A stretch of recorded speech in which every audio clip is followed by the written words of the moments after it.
You're now watching The Wash Daily. Israel is in the news today. They have medicinal cannabis. They also have a need for cannabis, and part of that need is going to be fulfilled by Uganda. Uganda has been supplying Israel with a lot of cannabis. Now they signed a contract to provide 600 kilos at the end of April. This is interesting because the Israeli embassy of Uganda was attacked. There was a big problem between Israel and Uganda. So the fact that they're engaging in trade is amazing, but this is the first country that's had access to the Israeli market with cannabis. So it's interesting to see how the world is totally changing, and obviously countries who have more sunlight and better conditions for growing are having an advantage in a lot of ways. So we'll see what happens with those markets. Also today, big news for Boston local group, Greentown, Beantown. Late Mayor Menino coined the phrase Beantown, Greentown, and a bunch of local guys from the Boston area took it, and for the past 4 years they've been working really hard to get their cannabis business going. They got their green light, so they're moving forward. They have a line of pre-rolls, which is 420 Industries, and they have a lot of interesting things planned. They've been putting a lot of time and effort to this project, and they've been really vocal as activists. Keith Laham and Andrew Muddy.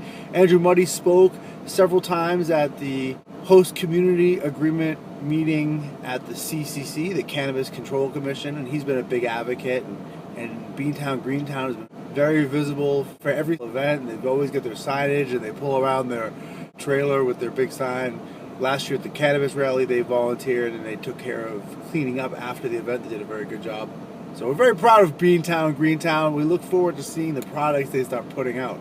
Also in news, there's a big trend now with cannabis websites. People seem to be associating people who smoke cannabis and cigarettes as being more susceptible to the COVID virus. And their argument is, obviously, cigarettes and cannabis are hurting your lungs. The thing is, cannabis and cigarettes are very different in how they affect your lungs. Obviously, cigarettes are connected with COPD or emphysema, whereas with cannabis, there's actually an anti-inflammatory response, which is the exact opposite of what happens with tobacco. So it's just very unfair that smokers are all being lumped together. In 2012, a Harvard study said it's surprising, but the effects of cigarettes don't seem to be as bad as we always thought. In fact, they actually might be helpful. That says they might be helpful. It looks like smoking cannabis and smoking cigarettes are very different. Cigarettes certainly causes damage to the lungs, and cannabis may actually help. And that was in 2012, so almost 10 years ago.